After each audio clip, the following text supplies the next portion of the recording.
Dibantu tim Gegana Polda Sulawesi Selatan, Densus 88 Mabes Polri menangkap terduga teroris.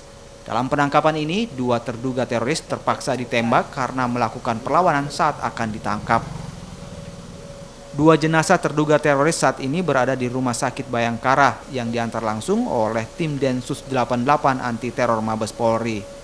Saat ini sejumlah aparat kepolisian dari tim Gegana Brimopolda Sulawesi Selatan bersenjata lengkap melakukan pengamanan di area Rumah Sakit Bayangkara Makassar. Bukan tindakan tegas dan terukur terhadap 2 orang pelaku teror berinisial MR dan SA.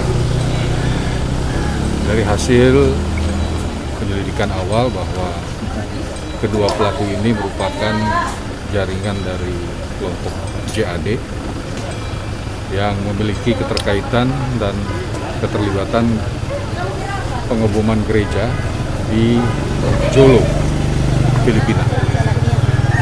Ini yang bisa saya bisa sampaikan sementara ini, karena ini kita masih dalam pengembangan lebih lanjut oleh rekan-rekan dari Densus 88. Saya tidak bisa banyak memberikan